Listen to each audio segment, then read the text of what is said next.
Attends, je dois de nouveau être très tôt à Herzliya pour me retrouver à 10 h au plus tard au Mont Herzl. Mais quand on m'a dit une la française, je n'ai pas pu résister. Et j'ai donc accepté, avec plaisir. Bien. Emmanuel est né à Paris d'une famille de 5 garçons. Il est le quatrième d'une famille de 5 garçons. Il est le quatrième d'une famille de 5 garçons. Et est né à Paris. Nous sommes montés en Israël une année après sa naissance. Ma femme, née en Tunisie, est venue faire ses études à Paris. Moi, né au Maroc, je suis venu faire mes études à Paris. Et puis, voilà, nous nous sommes rencontrés à Orsay. Et ensuite, Orsay, c'est une école qui avait été, pas fondée, mais disons, reprise en main très rapidement après sa fondation par le Rav Ashkenazi, Manitou. Et bon, nous avons, ma femme et moi, fait une année d'études là-bas. On s'y est rencontrés, on s'est mariés, on a eu des enfants. Et durant la guerre des 6 jours, nous avons pris la décision de monter en Israël. Ça a mis encore 3 ans, mais enfin, finalement, nos études terminées, nous sommes montés en Israël avec 4 fils, le 5e est né en Israël. Voilà, donc Emmanuel montait à 1 an en Israël et presque en Tsabar. Nous avons, dès notre arrivée, habité Jérusalem. Ils grandissent dans un des quartiers de Jérusalem, un quartier de nouveaux émigrants, très éclectique, des émigrants très hétérogènes, des immigrants des États-Unis, de Russie, d'Afrique du Nord, de France, de partout, y compris des immigrants israéliens. Autrement dit, des gens qui ont débarqué dans ce quartier, dans notre quartier, ils avaient l'air vraiment d'émigrants. Nous, on avait l'air normaux, eux, ils avaient l'air d'émigrants. Bien, et Emmanuel a donc vécu dans un quartier tout à fait normal. Il a eu une enfance normale, dans une famille normative. Enfin, en français, on dit normative, en hébreu, pardon. C'est-à-dire normal, quoi, finalement. Je dis rien ne peut, a priori, expliquer ce qui va devenir le Emmanuel qui va être celui dont on parle aujourd'hui et dont on ne sait pas grand-chose. L'Emmanuel dont je vais vous parler, c'est l'Emmanuel de notre famille, c'est notre fils. Celui de l'armée, je sais à peu près autant de choses que vous. Si vous avez donc lu le journal, les 2-3 choses que je sais, vous les savez également. La seule chose que je sais peut-être, c'est ce que je suppose, mais je ne suis pas sûr que ce que je suppose est vrai. Et on a assez d'éléments pour ma femme et moi pour faire travailler notre imagination, mais ce n'est que notre imagination, nous n'avons aucun élément tangible que ce qu'on croit qu'il a fait a été fait. Voilà. Emmanuel est un mystère pour le public, aussi pour sa famille. Il est le seul soldat d'Israël depuis la création dont la photo est interdite à la publication, dont un certain nombre de détails concernant son identité sont interdits à la publication, et dont tous les détails concernant toutes ses activités militaires sont interdits à la publication. Il ne reste pas grand-chose à vous raconter. Alors, ceci dit,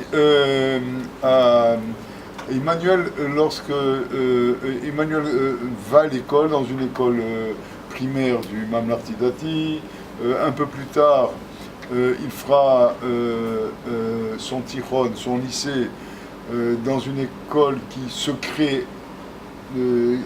vient d'être créée, qui aujourd'hui s'appelle l'Institut Hartmann, mais qui à l'époque tient ses classes dans la pizzeria Sababa, Réforme d'Ephraïm, Emek Ephraïm. C'est le seul endroit que vous avez trouvé qui était assez attirant pour que les élèves y arrivent, donc la plupart des cours se faisaient à la pizzeria. Et c'est là-bas qu'Emmanuel fait ses classes de Yud Aleph, Yud Bet. Il finit avec une très bonne bagroute, ce qui prouve que la pizza n'a en rien endommagé l'accumulation de ses connaissances. Et ensuite, il grandit pendant la guerre du Liban, la première guerre du Liban. Nous avons déjà tous nos fils, tous les aînés, qui sont déjà engagés à l'armée. L'aîné, Shmuel, qui n'est pas loin d'ici, je l'ai vu dans la salle d'à côté, là, pas longtemps. Lui s'engage à Givati. Un Givati qui est une nouvelle Khativa, une nouvelle division. C'est une très très ancienne division qui est recréée au moment où éclate la guerre du Liban, la première guerre du Liban. Et il s'y engage avec des jeunes qui sortent des yeshivot. Le second s'engage à Golani. Nous sommes toujours au début de la guerre du Liban, à la Sayeret Golani. Et le troisième s'engage aussi dans Golani, dans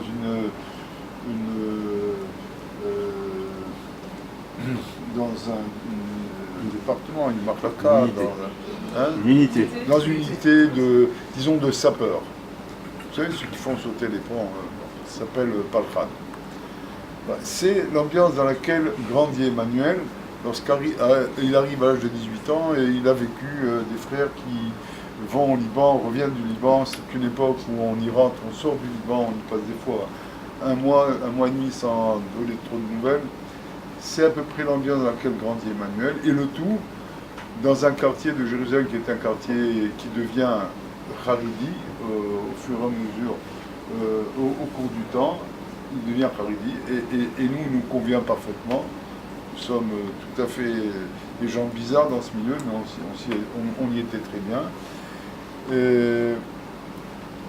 C'est ce que je peux vous dire en gros sur Emmanuel avant de rentrer à l'armée. C'est un garçon qui voit ses frères à Golani et qui se prépare à devenir Golani. Emmanuel, depuis l'âge de 18 ans jusqu'au dernier jour de sa vie, est Golani, et je vous raconterai quelques histoires à ce propos. Enfin, dans son esprit, il est Golani. Dans son esprit, il est Golani, mais les choses ne se passent pas comme dans son esprit. Lorsqu'il a 18 ans, lorsqu'il se prépare déjà à l'armée, il a un frère qui vient, son frère précédent, Dan, vient de s'engager dans une yeshiva qui vient d'ouvrir ses portes. Aujourd'hui, tout le monde en a entendu parler, il s'agit de Élie. À l'époque, personne ne savait ce qu'était Élie, ne savait du reste pas que ça allait se passer dans un yeshuv qui s'appellera Élie plus tard. En fait, ça devait se passer ailleurs. La première réunion qu'il y a lieu entre les rabbinim qui créent Élie. Tout le monde sait de quoi je parle lorsque je parle d'Élie. Élie est ouais, la première réunion qui a lieu entre des rabbins, les deux rabbinim qui ont créé Élie et un groupe d'élèves, et se fait chez nous. Mon fils ramasse tous ses amis, et puis c'est comme ça que prend naissance Élie chez nous à la maison. Et donc voilà, c'est à peu près l'ambiance dans laquelle vit Emmanuel. Le premier trimestre se passe de la terminale, et notre fils Dan, tous les 15 jours, vient à la maison en disant il faut que tu t'engages, tu ailles étudier l'année prochaine à Élie. Voilà. Pour Emmanuel, il va faire Golani, il va aller étudier à Yeshiva, les choses sont claires.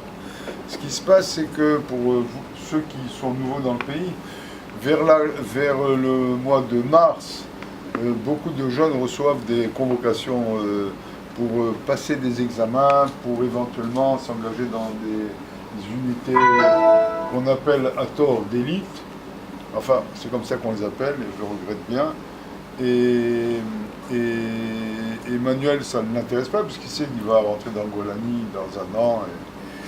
Mais dans le quartier, les choses commencent à chauffer. On dit non, Emmanuel, il faut que tu ailles, si tu as reçu, au moins avoir un copain qui soit pris dans une unité comme ça. Et puis donc, sous la pression populaire, Emmanuel accepte de faire passer l'examen. Et malheureusement, il est accepté. Il est accepté et il les informe que, bon, je vous remercie beaucoup pour l'honneur, mais moi, je dois être Golani et je vais étudier à Yeshiva. Et alors, comme ça, il s'installe un dialogue très bizarre. Je crois que c'est la première fois que ça arrive entre un garçon qui a été accepté à la Saïd Matkal, qui est, d'après ce que beaucoup disent, l'unité la plus prestigieuse. On n'aime pas du tout ce langage, mais enfin, c'est comme ça que ça s'appelle, pas nous, mais c'est comme ça qu'on l'appelle. Peut-être l'unité la plus prestigieuse de l'armée israélienne. Alors un dialogue entre les responsables et Emmanuel qui dit mais moi je j'ai aucune intention d'aller chez vous, moi. Mon avenir est déjà tout tracé. Et ça dure comme ça pendant 3 4 mois et un beau jour on dit bon ben c'est comme ça, laisse tomber, Emmanuel dit ça m'arrange. Et puis Emmanuel rentre à l'Yeshiva Delhi, c'est la seconde année de Delhi, et vers le mois de Elul, il reçoit un coup de téléphone disant tout ça on a bien étudié ton cas, on aime les gens têtus. Peut-être que tu voudrais, après avoir étudié dans ta yeshiva, venir chez nous. À cette époque, dans cette unité, il n'y a pratiquement pas de religieux. En tout cas, ils n'ont pas l'expérience d'un jeune qui va à yeshiva, qui étudie, qui ne dit pas, qui mange kasher. Ils n'ont pas l'expérience, ils n'ont aussi pas le temps de prendre, de chercher cette expérience. Et il tombe sur Emmanuel, qui lui va changer beaucoup de choses dans cette unité. Emmanuel rentre dans cette unité et très vite il s'avère qu'il n'est pas le meilleur de rien du tout. Il n'est pas le meilleur tireur, il n'est pas le meilleur à courir, il n'est pas le meilleur à marcher, il est le meilleur de rien. Seulement, ils ont peut-être deviné qu'Emmanuel est un travailleur. Il va travailler sur tous les aspects qui feront de lui un soldat et pas n'importe lequel. C'est-à-dire qu'avec un travail énorme, Emmanuel était un travailleur. Okay. Très vite, Emmanuel va, comment dirais-je, remplir tout, lutter contre tous ces handicaps a priori, et dans une rêvera, dans une société qui n'est pas du tout la sienne, il va très vite être considéré comme un élément particulier. Quand je dis très vite, ça prend 2-3 ans. Ça prend 2-3 ans, il va être considéré comme un élément très particulier. Je passe très vite là-dessus, pour que vous sachiez quelle est la carrière d'un soldat qui fait ce genre de choses. Après 3 ans et demi, il est choisi pour entrer dans une toute petite unité, où il sera l'un des premiers de toute façon, qui est très particulière, qui fait des opérations spéciales, et qui demande une formation d'encore 3 ans. Il faut beaucoup de patience et pas n'importe laquelle fait des formations. Et puis il y rentre. Et puis Emmanuel va, pendant les 16 ans de service, accumuler le plus de missions au-delà des lignes ennemies qu'aucun soldat n'a rempli depuis la création du pays. Grâce à la formation qu'il a reçue. Maintenant, revenons, ça c'est si vous voulez, la partie formelle sur l'aide du temps. Pas un gros intérêt, c'est juste pour que vous sachiez, pour les gens qui ne savent pas très bien comment les choses se passent, qu'est-ce qu'on peut faire en 16 ans ou 17 ans d'activité militaire. Emmanuel va se retrouver au moment où il tombe, portant le grade le plus élevé de cette unité, celui qu'a le commandant de la Sayeret. Il a un grade équivalent. Voilà. Non. Emmanuel, je vais vous le décrire selon sous un spectrum un peu pas particulier, mais de ses qualités. Emmanuel a certaines qualités, j'aimerais bien, et comme ce sont les mêmes qualités qu'il avait à la maison et à l'armée, alors j'aimerais bien vous raconter Emmanuel à la lumière de certaines de ses qualités. On a trouvé dans le computer d'Emmanuel, sa femme a trouvé dans le computer d'Emmanuel un travail qu'Emmanuel faisait sur lui-même. Bon, elle a trouvé après sa mort. Il faisait un travail sur lui-même, c'était un travail sur les midotes, sur les vertus, sur les qualités.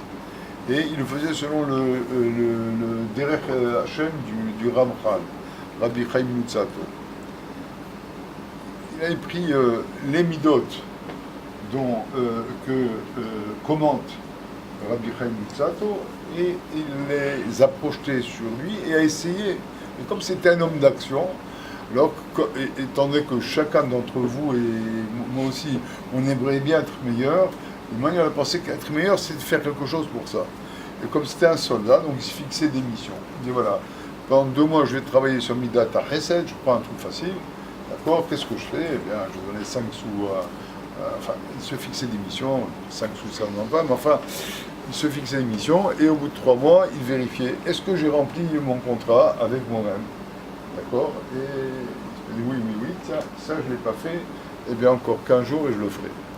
Et puis passer d'une vertu à l'autre, et comme ça au fur et à mesure du temps, il essaie de s'améliorer, mais de façon systématique. Et pas comme nous, enfin, en tout cas moi, où j'aimerais bien être meilleur, mais enfin, qu'est-ce que je fais pour ça? Pas grand-chose. Alors donc je vais prendre un peu Emmanuel, la vertu particulière d'Emmanuel, c'était sa anava, son humilité. Nous avons vu notre fils Emmanuel, c'est vrai, quelquefois en uniforme les premiers mois de l'armée, ils sont obligés d'être en uniforme. Ensuite, dans cette unité, ils sont habillés en civil. Donc nous n'avons jamais vu Emmanuel en uniforme, en tout cas, sauf une fois. Nous n'avons jamais vu en uniforme avec plus tard des grades. En vérité, ma femme a découvert qu'il était capitaine lorsqu'on était en Suisse, en Schlichut. On revenait à peu près une fois tous les mois et demi. Donc on faisait la lessive, enfin bon. En faisant la lessive, dans une des chemises, on a trouvé une lettre toute mouillée qu'il a fallu repasser. Et bon, pour que ça m'aperçoive, il y avait écrit Capitaine Emmanuel. Ma femme m'a dit qu'est-ce que c'est Sérène? Je n'avais aucune idée de ce qu'était Sérène. Ben, je dis c'est bizarre. Je ne savais pas qu'il avait fait le cours d'officier. En fait, on n'avait jamais su que notre fils avait fait le cours d'officier, qu'il avait été sous-lieutenant, lieutenant, capitaine, etc. Emmanuel n'a jamais parlé de ses grades et le jour où je lui ai posé la question, il m'a dit écoute, mes soldats savent que je suis leur capitaine. Les autres n'ont pas besoin de le savoir. Donc ceux qui doivent le savoir le savent, donc ils n'ont pas besoin de voir mon grade. Et ceux qui ne le savent pas n'ont pas besoin de le savoir non plus, puisque je ne suis pas leur commandant. Donc résultat, personne n'a besoin de savoir que je suis officier. De telle sorte que Emmanuel, lorsqu'il est tombé, il habitait dans un moshav. Le bonhomme qui, le vendredi matin, étudiait le jeudi soir, la nuit ou le vendredi matin avec quelqu'un, le bonhomme qui étudiait tous les vendredis matins ne savait pas, un, qu'il était à l'armée, deux, qu'il était officier, trois, qu'il donnait une étude à mon frère. Il savait qu'il y avait un bonhomme qui travaillait, qui venait le vendredi matin étudier avec lui. Bien sûr qu'il ne savait pas qu'il était lieutenant-colonel. Nous l'avons su que lorsqu'on a été invité comme famille à la cérémonie de l'octroi du grade. On a compris. Et c'était la première fois, donc on ne savait même pas où était cette base, c'était la première fois qu'on y allait, c'était la première fois qu'on le voyait en uniforme, c'était la première fois qu'on le voyait avec un grade. Deux, trois petites histoires à propos du grade, mais qui courent au fil du temps. La première se passe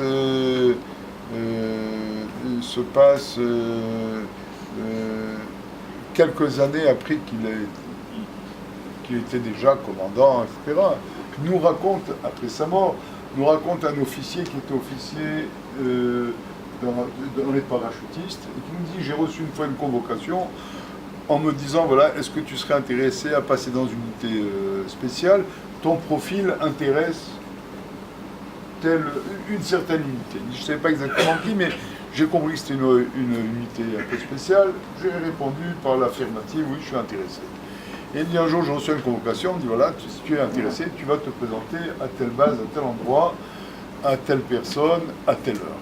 Il me dit, tu parles, j'étais tellement fier et content que j'ai pris mon plus bel uniforme, je l'ai bien repassé, je me suis présenté quelques heures avant déjà pour être sûr de ne pas arriver en retard.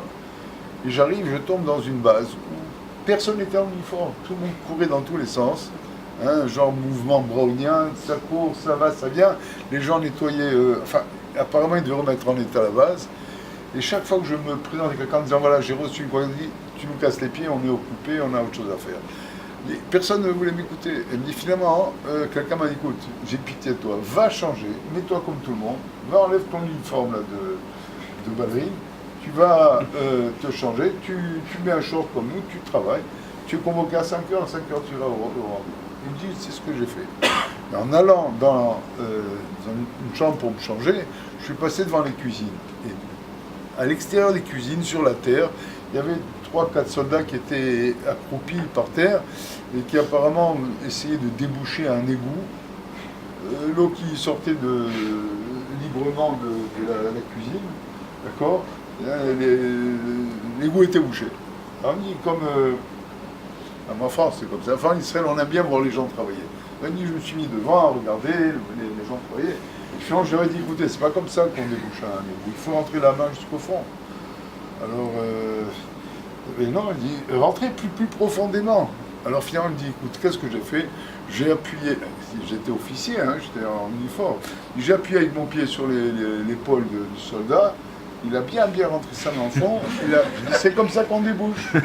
Voilà, il me dit, je me suis changé, finalement, je me suis changé à nouveau, à 5 heures, je me suis présenté chez le commandant, malheureusement, c'était le bonhomme sur l'épaule duquel j'avais appuyé. S'il y avait quelque chose à déboucher, c'était à Emmanuel de le faire. À la maison, Emmanuel, nous l'appelions Ishamatate, l'homme au balai. Parce que depuis qu'il avait 3 ans, il avait toujours un balai en main, à nettoyer la maison. Et plus tard, lorsqu'il rentrait, c'est lui qui faisait la vaisselle. Et plus tard, on lui laissait le linge à repasser. Donc les frères étaient à l'armée, ils étaient tous occupés. Et lui prenait soin de repasser même les uniformes de ses frères qui étaient au Liban. C'est-à-dire que l'uniforme n'avait vraiment pas besoin de venir, il repassait. Donc c'était l'homme à tout faire. En fait, Emmanuel était l'homme à tout faire à la maison. On n'avait pas de fille. Et même plus tard, lorsqu'il y avait faim, il nous faisait un gâteau avant Shabbat. Bah, si quelqu'un imaginait Emmanuel en James Bond, alors une grave erreur. C'était l'homme à tout faire à la maison. Une de ses qualités, c'était probablement celle qu'on va retrouver tout au long de son existence, c'est le sens de la responsabilité. Des fois, on nous dit, mais c'est à la maison, la famille. Non, nous, on n'a rien fait. Ce qu'on a fait, disons qu'on n'a pas dérangé les projets divins, mais nous, on n'a rien fait. Les choses sont faites naturellement. La seule chose qu'on a remarqué plus tard, qu'on nous disait, mais quand même, il y a quelque chose de particulier, on se dit, mais oui, après tout, quand on sortait de la maison, ma femme et moi, ce qui était rare, qu'on laisse les enfants seuls, parce qu'ils passaient leur temps à se battre, on disait, Emmanuel, surveille tes frères, d'accord, tu les sépares, et après tu ranges, tu fermes la maison, tu éteins la lumière. Comme ça que ça se passait. C'est-à-dire qu'il les séparait, il mettait de l'ordre, il fermait la maison. Il devait avoir 5 ans, l'aîné avait 11 ans, et puis il y avait quand même... c'est, disons, le seul signe qu'on retrouve a posteriori quand on se demande, mais pourquoi, qu'est-ce qui a fait qu'il était... Il était responsable depuis tout petit de tout. Cette qualité de Hanava, je vais vous donner encore deux ou trois exemples.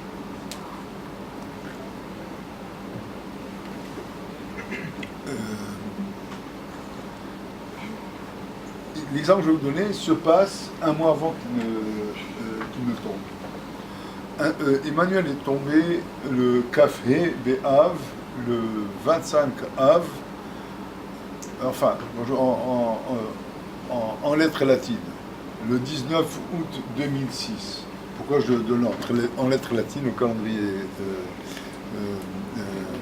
commun? C'est parce que ça se passe une semaine après la fin de la deuxième guerre du Liban. À la fin de la guerre du Liban, Emmanuel va réaliser une mission qu'il aurait dû remplir un mois et demi avant, mais un mois et demi avant, il y avait la guerre, et cette mission demandait, disons, une certaine discrétion. C'est bien sûr au-delà des lignes ennemies, et durant la guerre, il était occupé de toute façon à un tas de choses.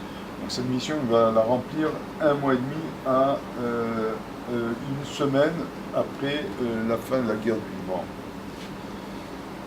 Mais un mois et demi avant, il devait remplir cette mission, et il ne savait pas encore que la guerre allait éclater. Il sort du Yishuv où il habitait dans un moshab dans le sud avec ses frères. 4 frères avaient décidé, sur 5 fils, 4 avaient décidé d'habiter ensemble.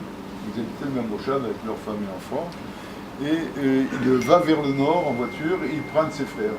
Et puis il reçoit sur son bipère une information, un khayal a été kidnappé à Gaza.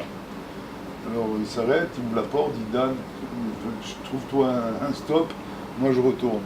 Et donc Emmanuel rentre à Gaza, il y passe 3 jours, il cherche. Emmanuel était un homme de mission solitaire, hein. Il n'allait pas avec un bataillon. Il cherche, d'après le journal, il y a 1 an et demi, il aurait trouvé l'endroit où se trouvait Gilad Shalit. Et il aurait proposé Je dis toujours il aurait, parce que nous n'avons jamais parlé avec Emmanuel, bien sûr. Il aurait proposé au chef du gouvernement de l'époque, Oulmert, je précise bien de l'époque, Oulmert, un plan de sauvetage, de libération du lac Chalit. Ce plan a été rejeté, Oulmert a trouvé ça trop audacieux, dangereux, risqué, etc. Et malheureusement, donc cette opération ne s'est pas faite. Je dis malheureusement parce que si elle s'était faite, même si elle avait échoué, et si Emmanuel était tombé au cours de cette opération, de toute façon il est tombé 1 mois et demi après. On aurait peut-être économisé l'enlèvement de 2 autres soldats, on aurait économisé la guerre du Liban, encore 121 soldats qui sont morts. Bon, mais ça c'est les dialogues. C'est pas ça que je voulais vous raconter. C'est que Emmanuel rentre à Gaza et puis ressort de Gaza. Lorsqu'il ressort de Gaza, il ressort de la même manière qu'il y est entré. C'est-à-dire qu'il est rentré à Gaza en passant par un des Moutsavim, comme on dit,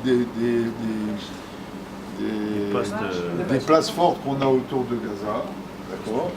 Et de la même manière qu'il est donc rentré à Gaza, en parenthèse sans s'identifier dans cette place forte, il est rentré discrètement, il en est sorti aussi. Il revient à Gaza, et là on nous raconte, après sa mort, 2 histoires. La première nous est racontée par le Rav Tzvaï qui était sur cette place, qui était dans le Fortin. Emmanuel s'est fait en fait surprendre par lui. Quand il est rentré, l'autre lui a dit « Ah Emmanuel, qu'est-ce que tu fais là ?» Alors Emmanuel, bien sûr, n'était pas en uniforme, il était en vêtements civils, et pas nécessairement des vêtements achetés à Dizengoff. Alors la première chose qu'Emmanuel lui dit, sois gentil, ne dis pas à Safta, à votre grand-mère, que tu m'as vu ici. Ce garçon, ce Rav Tzvaï, habitait en face de la grand-mère d'Emmanuel. La chose à laquelle pense quelqu'un qui sort de 3 jours de tension énorme, se trouver 3 jours tout seul, jeté là-bas à chercher quelque chose, j'imagine une tension terrible. La première chose qui lui vient à l'esprit, c'est ne dis pas à Safta que tu m'as vu. La deuxième personne qui l'attrape, et alors il dit, bon, maintenant, laisse-moi toi, tu m'as pas vu, et donc il disparaît, mais à ce moment, il se fait rattraper par quelqu'un par le rassar. Le rassar, c'est comment en français on dit, l'adjudant, non? Hein? L'adjudant. Il dit, hey, qu'est-ce que tu fais là, toi? Qui tu es? Dis-moi, je suis un soldat. Il dit, mais alors pourquoi tu parles en uniforme? Alors Emmanuel ne répond pas. Il dit, allez, cours vite à l'Afsanaout, je sais pas, enfin, comment on est français, peu importe, et cours vite là où il faut, ouais, et demande l'uniforme. Ce que fait Emmanuel, il ne répond pas, il va, et puis à ce moment-là, ses amis qui devaient le récupérer rentrent dans la place et vont se renseigner. Vous n'auriez pas vu un pote à nous, on est venu le récupérer, non? On voit le Mefakel, le responsable du Mutsav, vous n'auriez pas vu un... Non. C'est bizarre, il y a un officier à nous qui devrait être là maintenant. On n'a pas vu. Alors le bonhomme appelle le Rassar, l'adjudant, il dit, tu n'aurais pas vu un civil là qui se balade? Il dit, oui, j'en ai vu un, je l'ai envoyé se changer. Comment tu l'as envoyé? Il dit, oui, je l'ai engueulé, je lui ai dit d'aller se changer. Il dit, tu fous, il est lieutenant-colonel. Emmanuel aurait pu lui dire quoi? Moi, qui je suis, mais je suis très important, je suis un lieutenant-colonel. Il dit, non, moi, je suis un soldat. Il dit, ben, va te changer, te mettre en uniforme. Et il va se mettre en uniforme. C'était à la fois par besoin professionnel, de ne pas dire qui il est, et deuxièmement, c'était parce que c'était sa nature de ne pas... Bon, il est lieutenant-colonel alors. Et donc, si vous voulez, c'est une qualité qui ne va pas le quitter, qui le caractérise. Il est humble, mais vraiment. C'est-à-dire qu'il ne joue pas le jeu de l'humilité. Il ne veut pas être humble. Il est humble. Et un des soldats nous raconte, un soldat, pas un officier, un soldat, après la mort d'Emmanuel, venu me voir, il me disait, vous savez, moi quand je suis arrivé, j'étais assez timide, j'étais religieux, mais je me disais, je laisse la kippa, je laisse pas la kippa, qu'est-ce que je fais? C'est pas un milieu très facile pour les gens religieux. Alors, mais il faut le faire. Et alors, il nous dit, voilà, quand je suis arrivé, il y a un bonhomme, un soldat qui était à l'entrée du camp, il a vu que j'étais nouveau, il dit, viens ici, toi, viens ici. Ta kippa, il ne faut pas qu'elle quitte ta tête. Tu vois, là-bas, il y a une synagogue, il y a des prières le matin, à midi et le soir. En parenthèse, quand Emmanuel est arrivé, il n'y avait pas de prière le matin, à midi, le soir. Plus tard, oui. Il nous a dit, voilà, chaque fois que j'allais à Mitra, ouais, Emmanuel était toujours là-bas avec les chauffeurs et avec les cuisiniers. Il était toujours à attendre que le minyan arrive. Et il dit, mais le jour où j'ai appris qu'il était officier, mais moi je crois qu'il était tabard, je crois qu'il était cuisinier. C'est-à-dire que Emmanuel n'avait pas le comportement il n'avait pas la poitrine gonflée avec des médailles dessus. Il attendait une Mitra avec les gens qui lui étaient les plus proches, c'est-à-dire les conducteurs, les chauffeurs et les cuisiniers. Et une autre qualité d'Emmanuel, c'est le détail, le souci du détail. Emmanuel va remplir des missions où il va devoir être quelqu'un d'autre. Le souci du détail est important. Vous devez vous souvenir à tout moment de qui vous êtes. Nous, on n'a aucune difficulté. Si on a bonne mémoire, on se souvient qui on est. On se souvient, on a étudié ce qu'on a fait, qui étaient nos amis, qui étaient l'épicier du coin. Enfin, on sait tout, quoi. Au moins qu'on ait perdu la mémoire. Mais là, c'est une nouvelle mémoire, et de temps en temps, il faut la changer, et changer de disque. Donc, il y a eu une mémoire fantastique, mais il fallait la travailler, mais il fallait surtout avoir le soin du détail. Et Emmanuel avait le soin du détail le plus infime. Il m'a raconté un officier que j'ai rencontré à Herzliya, au Ben Troumi. Emmanuel a fait du droit là-bas, fait son droit, il a fait du droit, c'est pas le sien. Et il a fait Mishpatim là-bas, et j'ai rencontré ce bonhomme il y a quelques années, et il m'a dit, tu sais, j'étais un jeune homme, je venais de finir le cours d'officier, et je suis revenu à la Yéchida. Et ça, j'explique pour ceux qui ne sont pas au courant, dans ce genre d'unité, elle n'est pas très grande.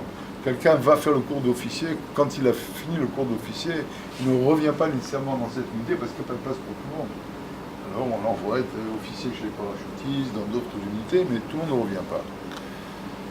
Rares sont ceux qui reviennent. Alors ce garçon revient dans l'unité et on lui dit, bon, après un certain stage, il dit, non, tu vas aller chez Emmanuel et tu vas apprendre à faire un projet et à soigner le détail des projets. Et il me dit, je me suis collé à Emmanuel pendant 3 mois pour voir comment on contrôlait un projet. En fait, pendant 16 ans, 17 ans, Emmanuel était une adresse, ce n'était pas son travail formel, mais était une adresse où les officiers qui avaient un projet à faire. Un projet, ça peut être enlever quelqu'un, ça peut être aller quelque part pour amener une information, ça peut être entrer quelque part ailleurs très loin pour prendre un film, pour amener une information. Ça peut être n'importe quoi un projet. Alors, Emmanuel, les gens venaient en disant, écoute, vois mon listing et dis-moi si j'ai rien oublié. Son hobby, c'était de rentrer dans le détail, mais là, il y a un petit détail qu'il faudrait peut-être soigner.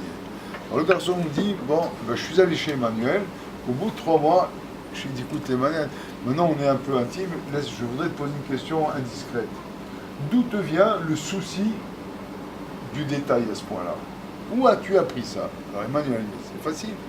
De mon prof de... Droit. Non. Non. Musique et cuisine. Non. Non. De mon prof qui m'a enseigné comment lire le Taramé Amikra. Mon prof de Taramé, je cherchais la traduction, mais il n'y en a pas. Et Taramé Amikra. De la Torah. Ah, l'autre dit, ah bon? Alors il nous raconte, je lui ai dit, ah bon? Et puis je suis parti après, 5 minutes, je suis retourné, je lui ai dit, bon, la vérité, c'est que j'ai pas compris ta réponse. Qu'est-ce que ça veut dire Taramé Amikra? Il ne savait pas ce que Emmanuel avait un prof de Taramé Amikra qui fignolait le détail de façon incroyable. Et je crois que ce n'était pas une blague lorsqu'il a dit, j'ai appris le goût du détail chez cet homme-là. Et la seule mission, Emmanuel a raconté à sa femme, quelques jours avant de tomber, il devait quitter, en vérité, c'était sa dernière mission, il aurait dû la faire 1 mois et demi avant, elle a été repoussée,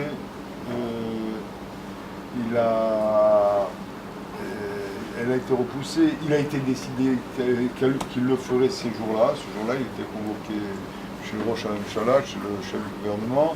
Il a dit il faut faire ça tout de suite. En vérité, Emmanuel, dimanche, devait partir dans un autre, disons, une autre branche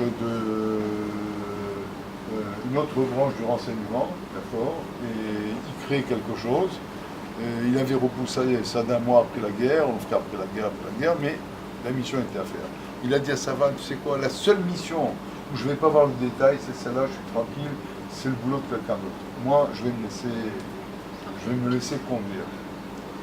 Se laisser conduire, ça veut dire qu'il y a une équipe donc, de gens, de 26 jeunes officiers, qui vont accompagner Emmanuel en mission, vont le lâcher quelque part, il va, il revient, et il remonte en voiture, et sur le chemin pour rejoindre les hélicoptères, il tombe sur un guet-apens. Un guet-apens, enfin, ouais, sur une embuscade, et là, il est tué. Il n'avait pas vu le détail. Il y avait au moins 2-3 détails qui clochaient dans l'affaire. Mais il avait dit, c'est la première fois que je ne me presse pas sur les détails. Emmanuel était un homme donc de détails, mais c'était vrai à la maison, c'était vrai dans son comportement personnel, c'était vrai dans l'observance des mitzvot, c'était un homme de détails. Et il priait honnête, et donc prier honnête, c'est prier honnête, c'est-à-dire à la seconde près. C'est-à-dire prier honnête, c'est quand tu dois être à l'armée, à une heure qui change tout au long des 4 saisons, n'est-ce pas? L'heure du net, c'est tout le monde sait de quoi je parle. Hein. L'heure du net se bouge. Il habite dans le sud, sa base est dans le centre du pays. Il a 1h30, 2 heures de route. Et alors donc, Emmanuel avait une liste de synagogues qui correspondait à son horaire. C'est-à-dire, selon il s'arrêtait soit à Petar Tikva, soit là, soit à Rishon LeZion, soit... Il s'arrêtait en chemin, il savait où il s'arrêtait selon les dates de l'année pour pouvoir prier honnête avec Minyan. Emmanuel va manger pendant 17 ans halak. À l'armée, il n'y a pas toujours de halak. Et les gens ne le savent pas. C'est-à-dire qu'il va aux messes des officiers. Je suis obligé de répondre parce que ce monsieur, je dois dormir chez lui dans une heure. Qu'est-ce qu'il Bon, Rachel, ça... Il mangeait khalak, ce qui n'était pas très simple dans son unité. Mais les gens croyaient qu'il mangeait avec tout le monde. En fait, il mangeait dans sa chambre. S'il y avait à manger, c'était bien. Sinon, de toute façon, il était plutôt... il ne mangeait pas trop. Souci de détail, c'est la troisième qualité. La quatrième qualité, c'est Ahavat Azulat. Et là, je voudrais raconter deux, trois histoires sur Ahavat Azulat. La première histoire que je voudrais raconter sur Emmanuel se passe aussi le dernier jour de sa vie. Le dernier jour de sa vie, Emmanuel va nous laisser un certain nombre de messages. L'un des messages est le suivant. Il devait monter en hélicoptère apparemment vers 4-5 heures de l'après-midi. Il devait être à la base vers 11 heures. Il dit à sa femme vendredi matin, j'ai tout le temps devant moi, ce matin je prends les enfants au GAN, ensuite je viens, on se prend un petit déjeuner, j'ai du temps. Quand il revient du Beth Agneset, il dit à sa femme, non, je suis obligé de filer, parce que j'ai promis à quelqu'un de lui donner un train, et j'avais oublié que Camille pour le jour en fait. Donc sa femme dit, mais c'est ridicule, si pour une fois que tu as un peu de temps, téléphone-lui, et dis-lui que j'ai pas son téléphone. Novan Choy, je ne connais pas son nom. Retourne au Beth Agneset, il dit non, le bonhomme, il n'habite pas ici. Il est venu prier chez nous, mais j'ai rendez-vous avec lui sur la route. Donc j'ai pas le choix et je suis obligé de partir. Le bonhomme, après, pendant les Shiva, est venu nous voir, ce fameux bonhomme. Et il nous dit la chose suivante. Voilà, Emmanuel est venu, il m'a pris sur la route. Il n'a pas ouvert le bec tout le chemin. Sauf 2-3 fois, il m'a demandé où vas-tu? J'ai dit vers le nord. Et moi aussi. Alors ils ont roulé vers le nord. Et puis au bout d'un quart d'heure, 20 minutes, le bonhomme nous dit, mais Emmanuel nous demande, mais où au nord? Il a dit, moi je vais à Bnei-Brak. Emmanuel dit, moi aussi. Alors c'est parfait. Bon, jusqu'à Bnei-Brak. Et arrivé à... Ah ben c'est là, à Sommet de Coca-Cola, et le bonhomme me dit, bon, tu m'arrêtes ici. Emmanuel dit, où vas-tu à Bnebrak? Je dis, à telle rue. Emmanuel me dit, moi aussi. Alors c'est pas fait. Donc il dit, c'est 3 fois on s'est parlé, c'est tout. Alors, donc Emmanuel l'a accompagné jusqu'à la porte de Saint-Shiva. Et il dit, voilà, la seule chose qu'il m'a dit Emmanuel, il a ouvert sa porte, et il m'a dit, Ve'al tishkar en od milevado. Quelqu'un traduise, en od milevado, et il n'y a personne. Et personne d'autre que Dieu. Il n'y a rien d'autre que le Seigneur. Quelque chose comme ça. C'est tout, c'était la grave. Donc qui était ce bonhomme? C'était un Bahour Yeshiva qui étudiait à Bnebrak, qui de sa vie n'a pas fait l'armée, ne fera pas l'armée. Dans l'Uchion, personne ne fait l'armée. On aurait pu imaginer qu'Emmanuel dise, il a calé à pied. Non, il a raccourci son temps avec sa femme, c'était un temps privilégié, pour accompagner un bonhomme qui... Mais parce qu'Emmanuel, pour lui, Am Israël, c'était d'un mur à l'autre. Ça couvre tout le monde. Font l'armée, font pas l'armée, de droite, de gauche. Tout cela sont les composants de Am Israël. Il nous disait souvent. Et il n'est pas évident que nous on aurait fait la même chose. On aurait peut-être dit, bon, c'est grave, on continue, attention. Une deuxième histoire qui ressemble pas à celle-là. Il s'agit d'une des rares histoires qui a été publiée. Il s'agit de la... je vais en avant et en arrière, hein. La chronologie ne vous importe pas. Hein. Une opération qui a été... un projet qui a été remis à Emmanuel à réaliser dans les années 93. 93-94, et il s'agit de kidnapper un bonhomme qui s'appelle Mustapha Dirani. Ce bonhomme a été le chef du Hamal dans les années 80. Hamal, c'est un mouvement de gauche palestinien. Mais plus tard, c'est devenu un grand bandit, aucun rapport avec l'idéologie. C'est un chef de bande. Ce Mustapha Dirani, en 88, rachète à des villageois Ron Arad.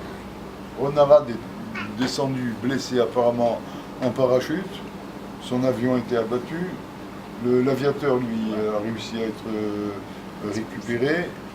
Le navigateur, Ron Arad, tombe dans un champ, fait prisonnier par des villageois et racheté très vite, après quelques jours, par ce Mustapha Dirani qui dit « Tiens, là, je peux avoir un bon business ». Et il se balade avec Ron Arad dans le bagage de sa Mercedes, c'est un type Arzari. Il le montre comme, vous savez, comme on promenait au Moyen-Âge l'ours avec... Et plus tard, il semble qu'au bout d'un an et demi, 2 ans, il ait vendu Ron Arad aux Iraniens. Bien, il semble, et on n'a aucune preuve de cela. Et puis le Mossad et le Shabak et tous les... peu importe, tous ceux dont le boulot est de chercher, y compris les gens de l'Aïda d'Emmanuel, cherchent Ron Arad et ne trouvent pas de traces de lui. La seule trace qu'on soit sûr, c'est ce Mustapha. Nous sommes déjà en 92, 93, 94.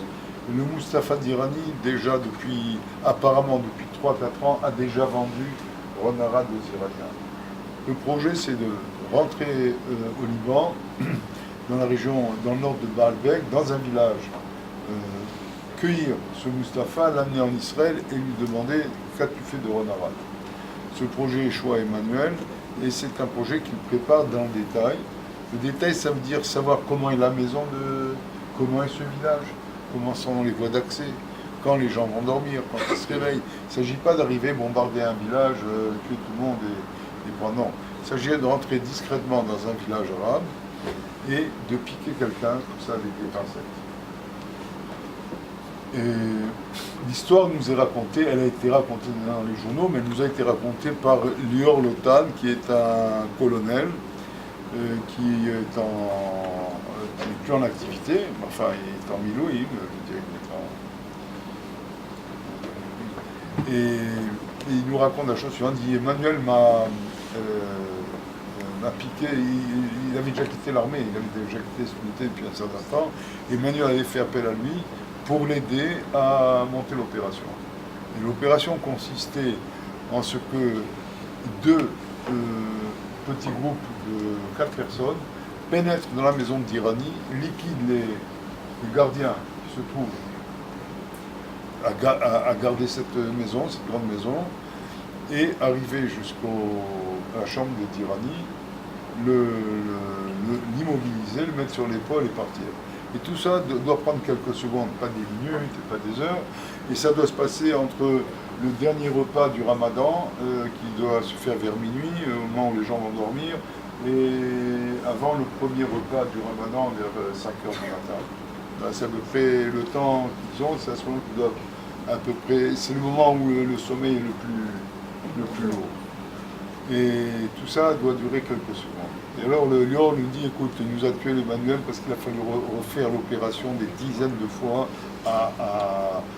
bien sûr à froid, en Israël, refaire des dizaines de fois dans une maison qui a été construite à cette fin, qui ressemblait à celle de Dirani, pour être sûr que chaque fois on gagnait encore une seconde, encore 2 secondes, encore quelques secondes, en prenant par ici ou en faisant comme ça. Et il me dit, voilà, dans la réalité, les gens qui nous accompagnaient, c'est-à-dire beaucoup de gens d'Ayekida, ont encerclé le village.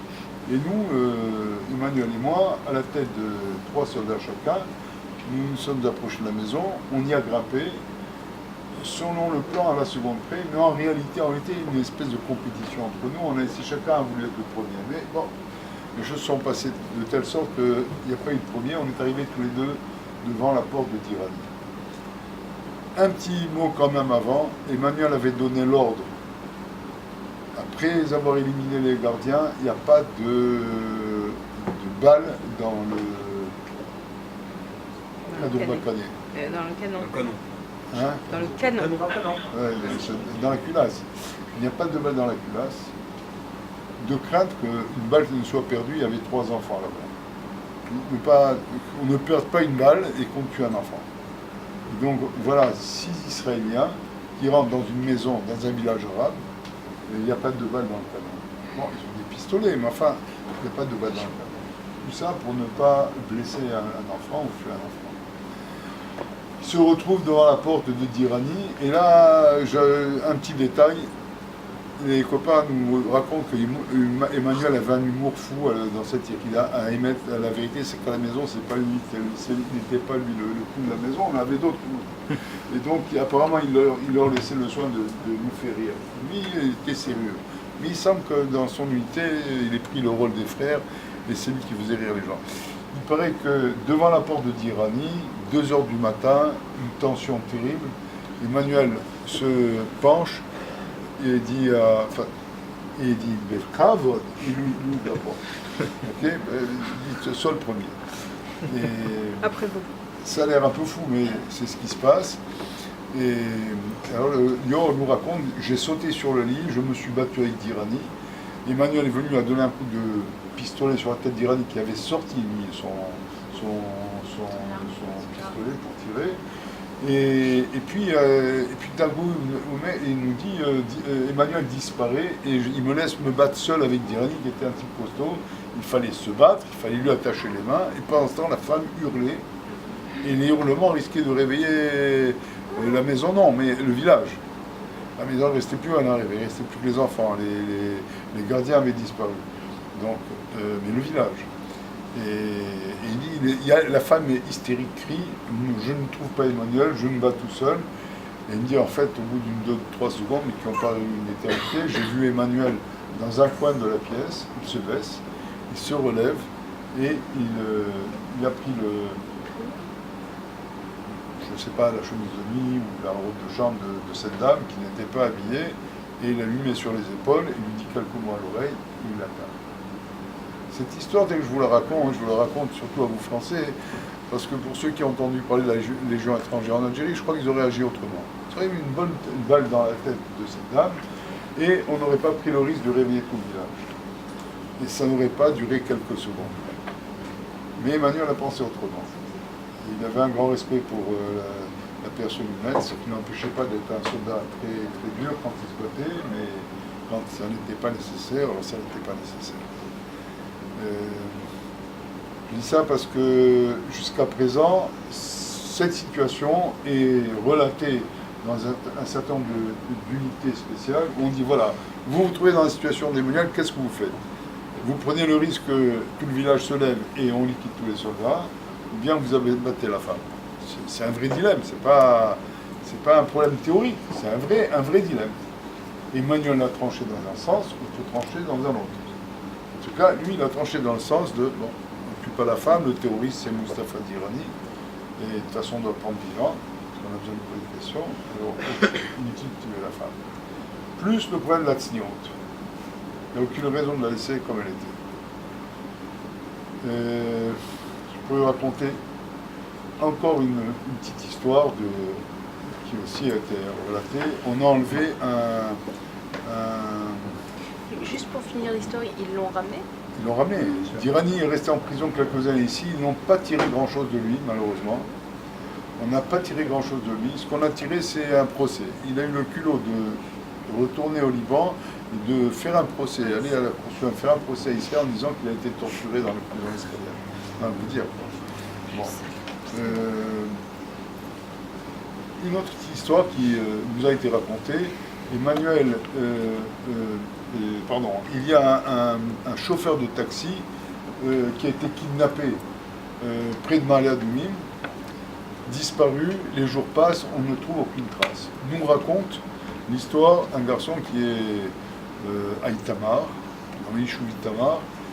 C'est un garçon qui est rabbinique, aujourd'hui, et qui nous raconte, on était au Beth Knesset, on venait de mettre les filets, d'un coup rentre quelqu'un, il dit on sait où est le chauffeur, il est à Bitounia, dans un village, dans un puits. Alors Emmanuel, il dit on enlève vite les filets, on se met à courir. Emmanuel commence à organiser une force d'intervention et commence à distribuer des rôles. Et il demande à un jeune officier qui lui aussi va nous raconter la même histoire, enfin de son point de vue. Il lui dit, toi, tu vas prendre deux soldats. En gros, tous les soldats dont je parle, ce sont tous des officiers. Il n'y avait pas de soldats qui venaient de soldats, tous des officiers. Il dit, tu vas prendre avec toi 2 soldats et vous êtes ceux qui vont arriver au centre du village jusqu'au puits. Nous, on entoure le village et on intervient si besoin. Mais vous rentrez dans le village. Alors, le type était content, il dit, bon, je ferai quelque chose de... Il dit, j'étais fier, j'ai la cerise. Et il nous dit, quand on s'est approché de Betounia, Emmanuel m'appelle sur le truc, il me dit, non, c'est annulé, c'est moi qui vais rentrer dans le village, toi tu vas rester à l'extérieur. Il dit, j'étais vexé, j'en ai voulu à Emmanuel pendant des mois. Pendant des mois, j'en ai voulu parce que je voulais faire ce travail-là. Il me dit jusqu'au jour, un matin, avant 7h le matin, j'allais sortir, là, on tape à la porte, j'ouvre, je vois Emmanuel en uniforme. Il ne me voyait jamais en uniforme. En uniforme, il dit il y a quelque chose, il y a la guerre, il se passe quelque chose. Il dit non, il ne se passe rien, tout va bien, tout va bien. Ce soir c'est Yom Kippour, je voulais te demander pardon. Emmanuel savait qu'il l'avait vexé. Il a éprouvé le besoin de demander Mechila. Le garçon il m'a dit Mechila. Je ne savais pas exactement ce qu'était Mechila. Je savais que les religieux se disent Mechila quand ils se bousculent dans la rue. Je ne savais pas que c'était quelque chose de si sérieux que ça. Le garçon d'Itamar, qui est Chabadnik, n'a pas toujours été Chabadnik. Il était dans l'équipe d'Emmanuel, et dans l'équipe d'Emmanuel, aujourd'hui, il y a 2 Bretzlavim qui n'étaient pas Bretzlavim. Il y a un Litaï, qui n'était pas Litaï. Il y a un Chabadnik, c'est lui, qui n'était pas Chabadnik. Enfin, Emmanuel a eu une influence sur son entourage immédiat énorme, sans être missionnaire. Seulement, il n'était pas prêt à renoncer, c'était une discussion, il allait jusqu'au bout. Et il étudiait énormément, et bon, c'est des gens qui avaient peut-être un trou dans leur... et qui avaient du plaisir à discuter avec Emmanuel. Le résultat, c'est le résultat qu'on connaît aujourd'hui. Ils sont tous L'un d'entre eux, c'est un Bretslav, il a une redingote, et on raconte l'histoire suivante. Le nouveau Sgan Ramatkal, le nouveau adjoint au chef d'état-major, il y a 10 ans, il y a 15 ans, est nommé, il n'a jamais visité cette unité. Cette unité est une unité secrète. Pas tous les généraux ont eu le droit d'y entrer, pas tous les généraux savent ce qu'on y fait exactement. Le nouveau adjoint au chef d'état-major décide de visiter cette unité. Il arrive, il est reçu par l'adjoint au chef de l'unité. Et il rentre, il se balade, et puis d'un coup il voit un bonhomme avec une redingote. Mais qui c'est ce dingue là? Ce dingue, mais c'est mon frère. En fait, ça faisait deux kibboutniks. Un a fait tchouva et l'autre non. Il dit, qui est ce fou là? Mon frère. C'est aujourd'hui de plus en plus courant, mais il y a 15 ans, il fallait vraiment, on était vraiment surpris de voir un bonhomme se balader avec une redingote noire à Sarriette Matka. Je voudrais vous raconter, pour bientôt finir, encore deux courtes histoires. La première, c'est le dernier jour, la dernière journée d'Emmanuel. Je vais raconter que la matinée a commencé. Donc je vais faire un petit retour en arrière. Oui, excusez-moi, 3. Je vous ai dit que ça se passe une semaine après la fin de la guerre. On a pris une décision au plus haut niveau qu'il faut faire l'opération tout de suite. Le moment n'est pas bien choisi. Les gens ne sont pas très contents. Enfin, Emmanuel et ses amis ne sont pas très rassurés. On craint que le feu ne reprenne au Liban. Se balader en hélicoptère au Liban n'est pas une chose facile parce qu'il n'y a plus de guerre, donc le moindre bruit réveille tout le front. Or, la décision qui est prise, c'est vous allez tchic-tchac, vous allez vous revenir rapidement. Sinon, ce genre de gens préfèrent mettre 3 jours aller à pied, 3 jours pour revenir. Au moins, personne ne les entend et personne ne les voit. Partir en hélicoptère, c'est toujours prendre le risque de réveiller tout le pays. C'est du reste ce qui s'est passé. Et alors, ça se passe donc 1 mois et demi, on a dit, après le début de la guerre. Ça se passe 15 jours après que, pendant la guerre du Liban, le chef d'état-major décide qu'il n'y a plus de vol d'hélicoptère au-dessus du Liban. Pourquoi? La guerre du Liban, pour ceux qui étaient là, la deuxième guerre du Liban, son objectif était de neutraliser sur une bande de 15 km de large, au nord d'Israël, toutes les fusées à courte et moyenne portée qui s'y trouvaient. Donc rentrer rampe par rampe et se battre. L'état-major n'a pas voulu finir la guerre, malgré la pression des États-Unis, de l'ONU. On a dit encore quelques jours, parce qu'en vérité, on voulait détruire les rampes à longue portée qui se trouvaient du côté du Litanie, c'est-à-dire environ 50 km à l'intérieur du Liban, mais qui étaient capables d'arriver jusqu'à Tel Aviv et jusqu'à Jérusalem et mettre en danger tout le pays. Et donc, pour ça, on a envoyé un commando. Ensuite, ça a été 2 ou 3 commandos. Mais enfin, le premier commando qui va, et parmi eux, il y a le jeune frère d'Emmanuel, enfin qui est aussi notre fils, quoi. Il y a le jeune frère d'Emmanuel, qui est déjà commandant, qui doit jouer un certain rôle parce qu'il connaît l'endroit, connaît le pays, etc. Et il est dans cette petite bande qui est déposée sur le bord du Litanie pour s'occuper de ces rangs. Le lendemain, on leur envoie un renfort de parachutistes. Et les 2 mêmes hélicoptères qui les ont emmenés la veille viennent déposer le renfort de parachutistes. Les 2 hélicoptères, après avoir déposé, se montent. L'un des 2 est touché par une fusée et est abattu. Le pilote est un Français, fils d'un médecin. Bon, le pilote est un Français. Et notre fils qui est sur place voit l'hélicoptère, lui et les autres, voit l'hélicoptère tomber. Bon. Mon fils Emmanuel, lui, qui est dans le pays, était extrêmement inquiet.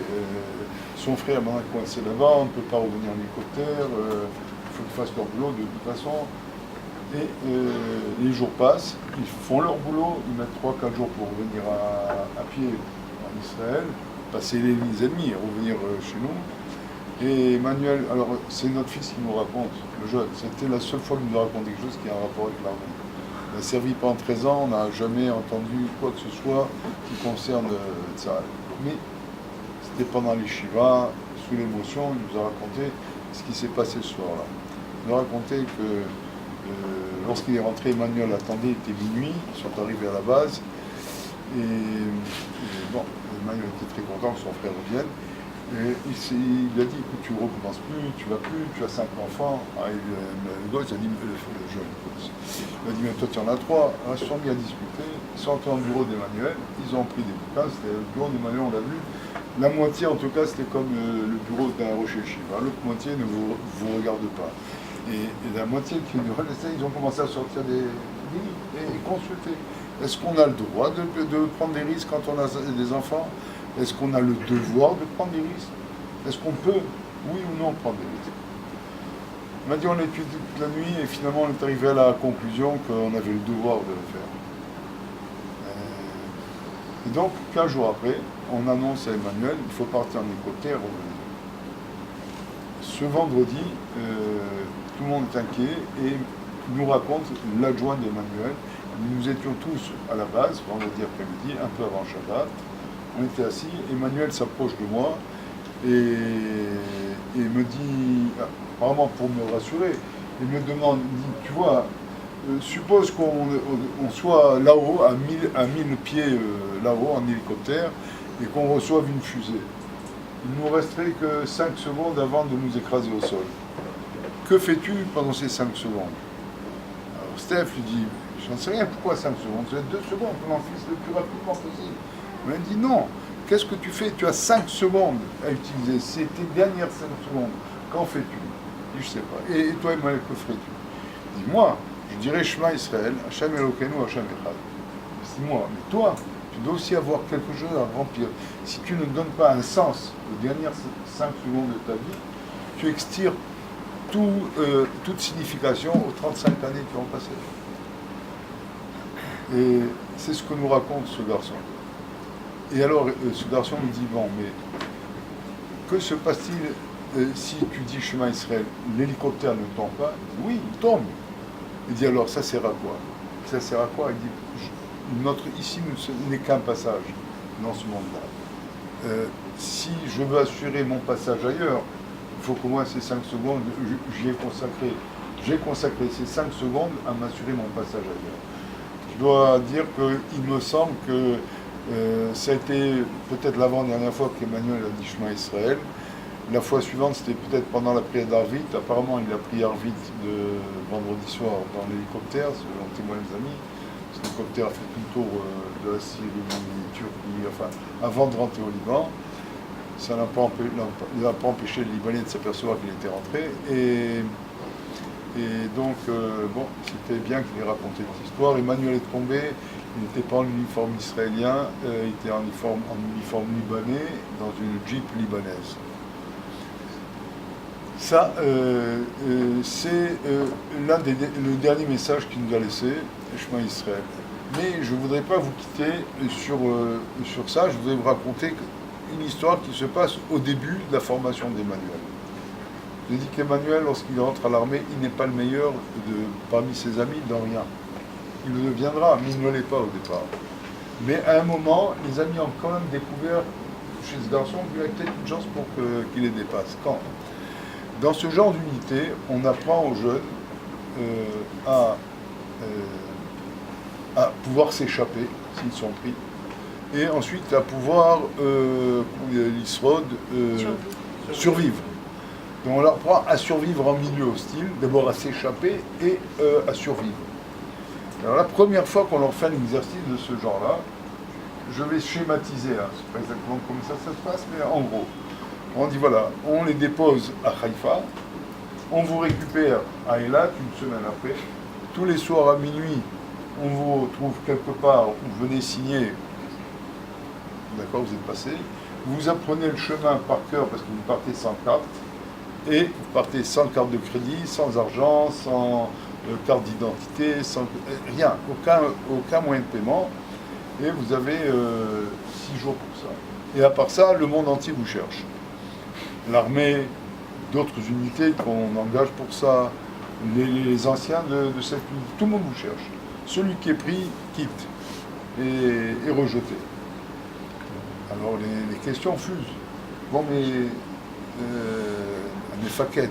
Mais comment on fait tout ce chemin? C'est votre problème. Vous pouvez voler une voiture, vous pouvez voler une bicyclette, vous pouvez voler une moto, mais on veut le nom de la personne à qui ça appartenait pour qu'on puisse les indemniser. Donc il ne suffit pas de voler. On sait à qui vous avez volé. Bon, c'est là plus compliqué. Alors il m'a dit non, mais c'est pas bien de voler tout ça. Et les copains nous racontent. Un des copains, c'est Bennett, qui aujourd'hui est Bennett. Et alors, arrive la seconde question. Mais et comment on mange? Comment on mange, c'est pas compliqué. Vous rentrez à l'épicerie, vous volez des boîtes de conserve. Elle m'a dit, moi je ne vole pas. Alors les copains disent, Matsafra, ta situation commence à se compliquer. On dit non, mais vous volez, mais vous nous dites à quelle épicerie et quoi et comment. Mais Emmanuel, je n'aime pas ça. Alors le type me dit, bon écoute, tu n'as qu'à entrer dans un mochave, dans un poulailler, tu prends un poulet, tu me tords le cou. Je dis, mais moi je mange cachère. Alors les copains disent, toi tu ne vas pas tenir 24 heures. Finalement, 8 jours se passent. L'histoire nous est racontée de plusieurs côtés, y compris par un des officiers qui venait d'une autre unité totalement, mais qui, lui, à minuit, devait prendre les... D'accord, qui me dit, à minuit pile, il y a un type qui me sort d'un fourré, quand tu t'appelles Emmanuel, tu signes, tu pars. Et le lendemain, ailleurs, à minuit pile, un type me sort des fourrés, quand tu n'étais pas là hier, ouais, c'est plus précis. Et comme ça, pendant 8 jours, Emmanuel débarque toutes les nuits, à minuit pile, ok. Au bout de 8 jours, Emmanuel n'a pas perdu un gramme, il est rose bonbon, et il est toujours arrivé le premier. Certains ne sont jamais arrivés parce que finalement ils finissent par se perdre. Alors les copains, y compris Bélène, nous dit on a mis 3 mois pour lui soutirer la vérité. Mais comment tu as fait? On a dit qu'on pouvait voler, on pouvait mentir, on pouvait tout faire. Donc je me suis trouvé un petit nid comme ça douillet sur le toit de la Jeep du commandant. Il y avait une grande bâche, vous savez, une grande bâche. Je me suis fait un petit nid là-bas. J'ai passé 8 jours là-bas, je descendais la nuit, je piquais du manger dans la Jeep. Et puis arrivé à l'heure, c'était pas compliqué. Voilà. Alors les copains me disent, c'est ce jour-là qu'on a compris qu'avec une telle imagination, il avait de l'avenir. Voilà, j'ai voulu terminer sur cette note, c'était au début de ça. Et en fait, il avait beaucoup d'humour. Il ne ressemblait à rien au héros qu'on voit au cinéma. Un garçon qui aimait étudier, la priorité c'était l'étude chez lui, et tout le reste, il n'a pu le faire que grâce à une très très très grande émouna de la paix de Baruch. Sinon, il n'aurait jamais été capable de faire ce qu'il a fait. Il n'aurait jamais été capable de faire ce qu'il a fait s'il n'avait pas une émouna énorme de la paix de Baruch. Voilà. Et dans le devoir, dans ce qu'il faut faire pour Et ses enfants? Je souhaite, pardon? Ses enfants? Ses enfants. Il a 3 enfants adorables. Sa femme? Alors sa femme est une femme extraordinaire. Maya, elle s'est remariée. On a tout fait pour qu'elle se remarie. Après les Shiva, on l'a appelée, ma femme et moi, on dit voilà, on pense qu'Emmanuel aurait voulu que ses enfants aient un père, donc pense-y, on lui a rappelé souvent. Puis il m'a dit, si Akhlou m'envoie un mari, apparemment il lui a envoyé un mari, il est très gentil, qui aime les enfants. Ils ont 2 petites filles, très mignonnes. Bon, machin, les enfants sont heureux. Comme dit le petit, on a 2 pères. C'est un peu compliqué à gérer, mais les enfants, la grande a 15 ans. Si vous achetez Yediot Acharonot demain, il y a une interview d'elle dans Yediot Acharonot. Je ne fais pas de la publicité, mais bon. Et le Neria a 11 ans, et le petit Noam Israël a 8 ans, 7 ans. Non, il avait 9 mois quand son père est mort, il y a 10 ans. Il a bientôt 10 ans. Voilà, bientôt 10 ans. Il ne se souvient pas de son père, bien sûr. Même Neria non plus. Avia, oui. La grande fille, oui, se souvient de son père. Mais voilà, ils vivent avec une vie un peu compliquée, où ils ont un père qui est très bien, non biologique, ils ont un père dont on parle tous les jours. Et alors donc ils ne peuvent pas faire semblant de l'oublier. Ça aide, l'oubli, ça peut servir, mais c'est un cas un peu particulier. Voilà. Je vous remercie beaucoup. Chag Sameach. C'est une question particulière, avant qu'on ne se sépare.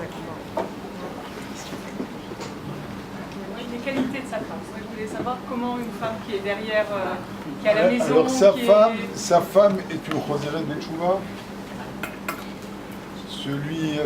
C'est comme ça qu'elle a connu son mari, par l'intermédiaire de mon fils aîné, qui a 16 heures perdu Marie les gens, et donc aussi son frère.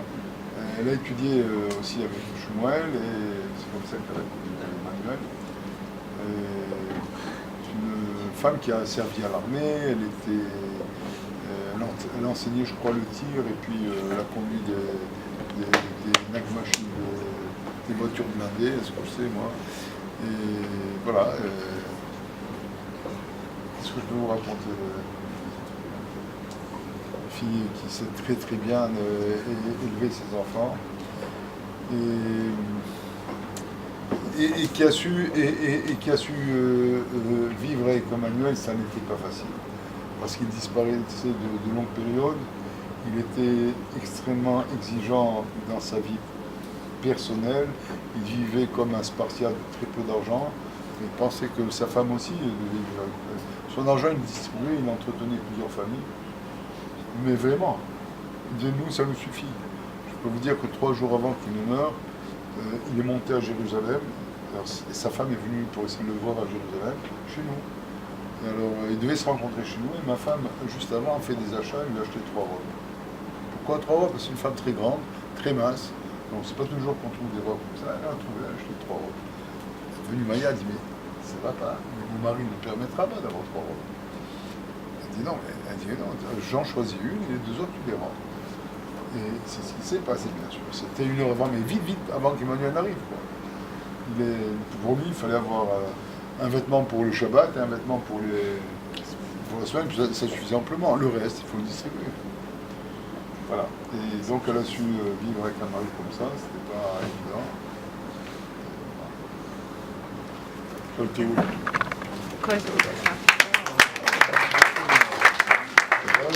Pour ceux qui veulent, on va projeter un film d'une dizaine de minutes en livré.